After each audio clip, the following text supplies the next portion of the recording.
Welcome back, dear listener. This is the last part of Moonlight Motel.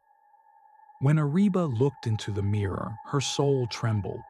Her eyes were blood red, her face pale, and on her lips appeared that same sinister, blood-stained smile she had seen on the strange girl's reflection the night before.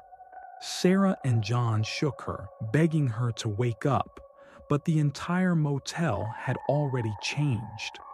Blood seeped from the floor, bloody handprints crawled across the walls, and whispers dripped from the ceiling, repeating the same dreadful words, "No one ever leaves."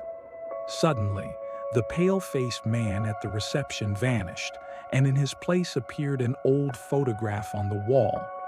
Dozens of faces stared back from it, among them now three new ones: Ariba, Sarah, and John. Below, in glowing golden letters, were the words, "Moonlight Motel, the eternal guests." With a trembling voice, Sarah whispered, "This is a curse. This place is making us a part of itself." John, filled with rage, ran toward the door, but the moment he stepped outside, he found himself back inside the motel, as if every road bent and led only here. Terrified, Ariba asked, "Why is this happening to us?" That's when a shadowy figure of an old woman emerged from the corner, her eyes burning like fire, her tongue dripping with venom.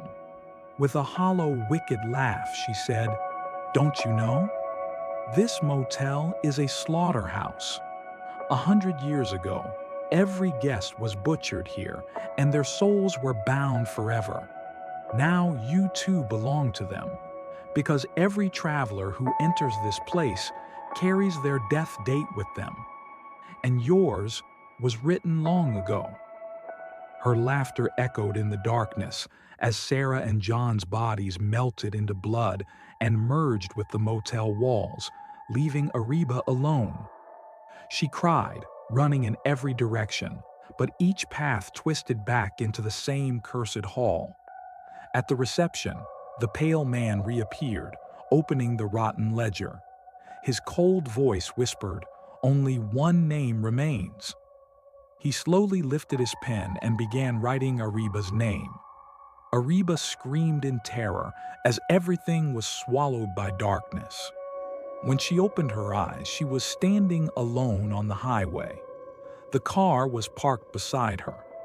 Everything seemed normal until she turned on her phone. On the screen, the date glowed. October 15th, 2003. 100 years had passed.